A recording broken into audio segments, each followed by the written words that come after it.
नमस्कार हमारे प्यारे मित्रों। आज हम आपको पुनः बाल विकास एवं शिक्षा शास्त्र के 30 प्रश्नों का रिवीजन कराएंगे। ये प्रश्न आपके के सारे जितने सारी अध्यापक संबंधी परीक्षाएं होती हैं सभी जगह एक समान रूप से उपयोगी हैं। जैसे आपका असिस्टेंट प्रोफेसर है, जीडीसी प्रवक्ता है, लेक्चरर है, टीजीटी है, प्रीजीटी है और सुपर टेट, टेट और सीटेट के लिए तो बहुत ही इंपॉर्टेंट है। तो इस प्रकार ये आप 30 प्रश्नों का रिवीजन करिए और देखिए आपको कितना अच्छा आता है और अपनी तैयारी जारी रखिए। तो आज हम आपको 60 क्वेश्चंस के आगे 61 से रिवीजन कराएंगे। ध्यान से सुनिए और अपनी तैयारी जारी रखिए। अच्छा लगे तो लाइक जरूर किया करो भाई, और सब्सक्राइब करिए। दूसरे लोगों को मोबाइल में भी सब्सक्राइब करवाइए। आपका सहयोग बहुत अपेक्षित है। तो सुनिए, पहला क्वेश्चन है, सूक्ष्म शिक्षण अभ्यास द्वारा शिक्षण कौशलों का विकास करना संबंधित है। शिक्षण कौशल किन से? तो इसमें देखिए अनुदेशनात्मक तकनीकी से इसमें संबंधित होता है और इसमें जो है अनुदेशन होता है। अगला क्वेश्चन है, रेखीय विक्रमण की रचना में किस फ्रेम का प्रयोग नहीं होता है? नहीं वाले क्वेश्चन आप लोग ध्यान से देखिएगा। नहीं वाले ज्यादातर लोग गलत कर देते, क्योंकि आता दिमाग में आता होता है तो सही वाले की जगह नहीं वाला कराते हैं। तो इसमें देखिए शिक्षण फ्रेम जो है इसका प्रयोग रेखीय विक्रमण में नहीं होता है। अगला क्वेश्चन है, निम्न में से कौन सा शिक्षाविद शिक्षण की प्रश्न पूछने संबंधित प्रवृत्ति से संबंधित? आपको याद होना चाहिए कि जो सुकरात थे, आपने सुक्रेटिस नामक अंग्रेजी में पुस्तक में पढ़ी होगी, वो प्रश्नोत्तर विधि का बहुत प्रयोग करते थे। दर्शन में उन्होंने जो है आदर्शवाद का प्रयोग किया था और उनका प्रश्नोत्तर विधि बहुत प्रसिद्ध है और इसी के कारण उनको जो है जहर का प्याला दिया गया था। तो ये आपको ध्यान होना चाहिए। अगला क्वेश्चन है, शिक्षण के अग्रिम संगठक प्रतिमान के प्रतिपादक? तो बहुत अच्छा क्वेश्चन है। आशुबेल इसके थे। इनके जो है आशुबेल ने शिक्षण के अग्रिम संगठक प्रतिमान के प्रतिपादक थे, जिसका उद्देश्य प्रत्ययों तथा तत्वों का बोध कराना है तथा ज्ञानात्मक विकास करना है। ये सारे प्रश्न कहाँ से लिए गए हैं, इसका सटीक उत्तर आपको पुस्तक का नाम भी दिया गया है। अगला क्वेश्चन देखिए, निम्न में से कौन सूक्ष्म शिक्षण के संबंध में सही है? तो सूक्ष्म शिक्षण क्या होता है? कौशल विकसित किए जाते हैं। आपको इतने सारे कौशल पढ़ाए गए हैं, है ना? प्रस्तावना कौशल, प्रश्न सहजता कौशल, पुनर्वरण कौशल, उद्दीपन परिवर्तन कौशल इत्यादि लगभग 20 कौशल होते हैं। तो उसमें क्या होता है? कौशल का विकास होता है। अगला क्वेश्चन है, निम्न में से कौन फ्लेंडर्स के अंतर क्रिया विश्लेषण की अंतिम श्रेणी है? तो फ्लेंडर्स में मौन एवं विश्राम विभ्रम जो है यहाँ पर अंतर क्रिया की अंतिम श्रेणी। तो ये फ्लेंडर्स का जो है विश्लेषण की है, ये देखिए आपको दिखाया जा रहा है। ये पूरे जो है 9-10 इनके चरण हैं। ये आपको देखिए, तो पहले में आता है विचार स्वीकृति, आप लोग लिख लीजिए इसको। दूसरा है प्रशंसा प्रोत्साहन, छात्र विचारों की स्वीकृत और प्रश्न पूछना, भाषण देना, निर्देश देना, आलोचना, छात्र अनुकंपा, छात्र पहलता, छात्र कथन और मौन या विभ्रांति। तो इस प्रकार ये 10 इनके चरण से इनको आप कहीं पर लिख लीजिए। बहुत ही अच्छे, कई बार इसका फ्लेंडर्स का पूछा गया। और अगला क्वेश्चन है, विमर्शात्मक शिक्षण निम्न में से किससे संबंधित है? तो विमर्श जहां पर किया जाता है, आपको याद होना चाहिए कि यहाँ पर विमर्श कहाँ पर होता है। आप तो इसका उत्तर है आपका जो आपकी स्थितियों के विश्लेषण करते हैं उससे संबंधित होता है। अगला क्वेश्चन है, यह कौशल जो कक्षा शिक्षण के दौरान शिक्षकों को छात्रों का ध्यान केंद्रित करने में सहायक होता है। तो छात्रों का ध्यान केंद्रित करने में ये जो है आपका ध्यान रखिए, उद्दीपन परिवर्तन जो आप करते हैं, स्टिमुलस वेरिएशन करते हैं, ये आपको छात्रों का ध्यान केंद्रित होता है। ठीक है, तो यहाँ पर बी विकल्प सही है। अगला क्वेश्चन है, निम्न में से कौन सी प्रविधि अधिक अंतर क्रियात्मक तथा विद्यार्थी केंद्रित है? कौन जहाँ पर ज्यादा इंटरेक्शन होता है और विद्यार्थी सेंट्रलाइज होती है? तो ये समूह चर्चा। आप जानते हैं समूह चर्चा करते हैं तो सभी छात्र भाग लेते हैं और यहाँ पर ज्यादा इंटरेक्शन होता है। अगला क्वेश्चन आ गया फिर फ्लेंडर्स से। फ्लेंडर्स अंतर क्रिया विश्लेषण श्रेणियों में से कौन अध्यापक के अप्रत्यक्ष प्रभाव के अंतर्गत नहीं आती है?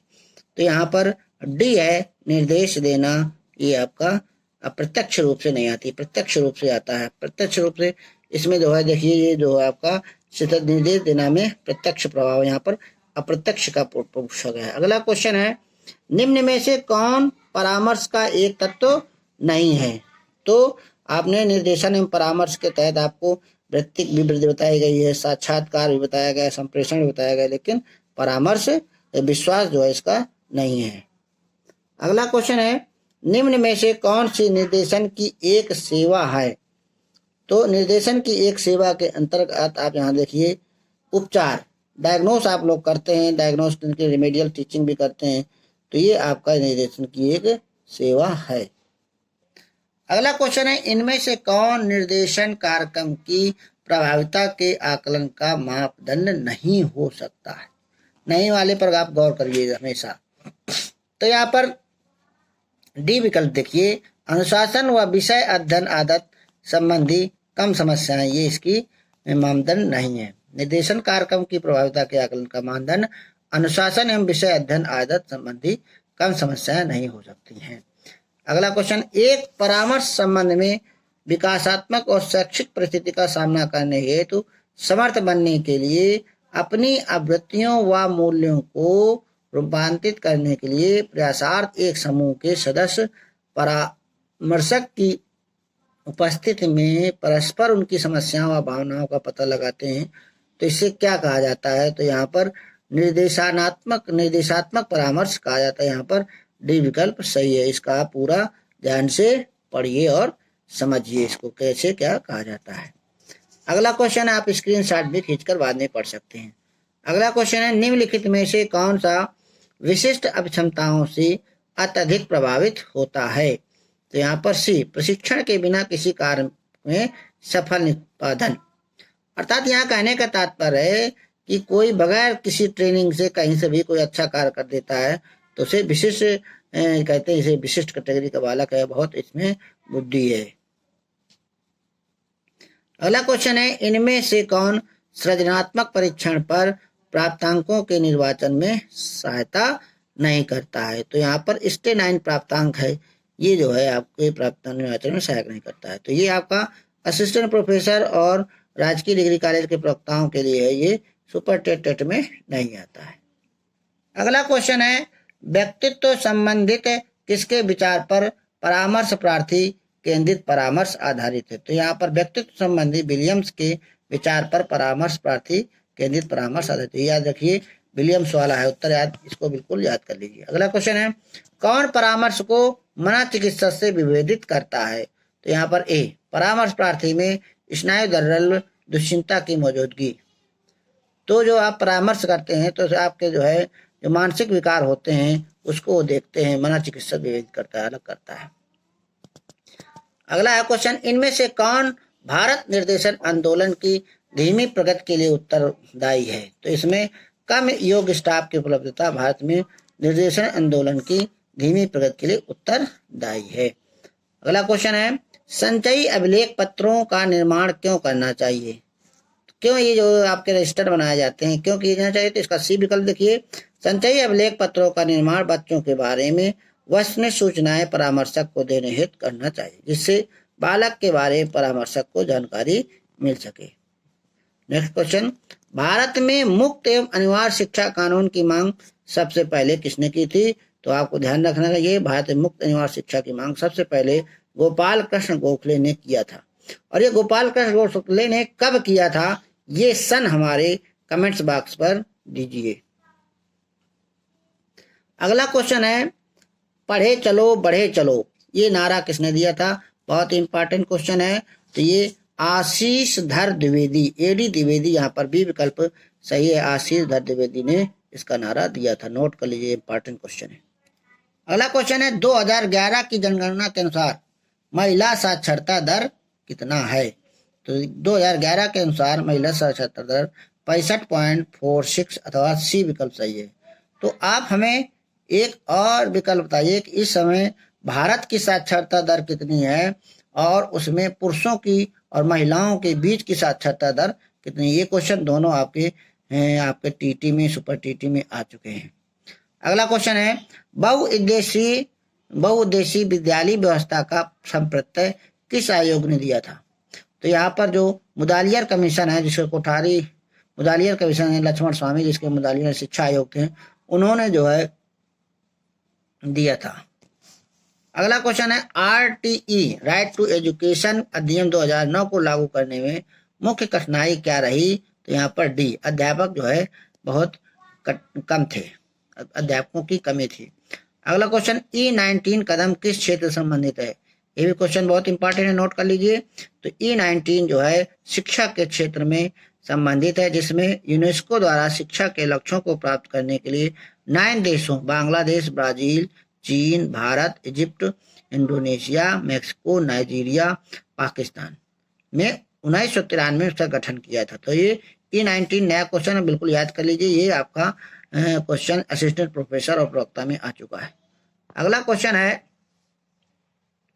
विद्यालयी स्तर पर पाठ्यक्रम में यौन पूर्वाग्रह नहीं होना चाहिए, किस समिति ने सिफारिश प्रस्तुत की थी? तो ये हंसा मेहता समिति ने जो है सेक्स के संबंध में कहा था कि जो मेल फीमेल में यौन पूर्वाग्रह नहीं करना चाहिए। तो विद्यालय स्तर पर पाठ्यक्रम में यौन पूर्वाग्रह नहीं होना चाहिए और तथा नारी शिक्षा का सिफारिश हंसा मेहता समिति ने किया था। अगला क्वेश्चन है प्राथमिक शिक्षा का उत्तरदायित्व स्थानीय निकायों को दिया जाना चाहिए, ये किसने कहा था?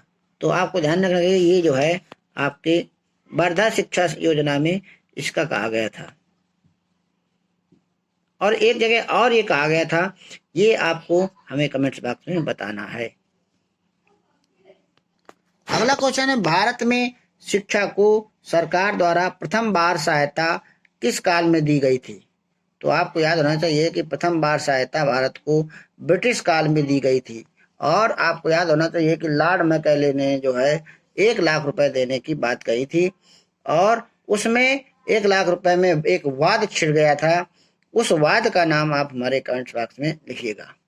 अगला क्वेश्चन है और लास्ट क्वेश्चन है पर्यावरण शिक्षा को शुरू करने वाला प्रथम विश्वविद्यालय कौन सा था? तो पर्यावरण शिक्षा को सर्वप्रथम विश्व भारती ने शुरू किया था, शांति निकेतन ने शुरू किया था। और चूंकि हमारे जो उसके संस्थापक श्री रविन्द्रनाथ जी टैगोर थे और उन्होंने जो है वो एक प्रकृतिवादी और आदर्शवादी थे, तो पर्यावरण शिक्षा की सबसे पहले शुरुआत यहीं पर हुई थी। तो आप बताइएगा विश्व भारती की स्थापना कब हुई थी? हमारे कमेंट्स बॉक्स पे दीजिएगा उत्तर। आपने देखा 30 क्वेश्चन का रिवीजन किया। बहुत बहुत थैंक यू, धन्यवाद। शेयर करिए, लाइक जरूर करिए। नमस्कार।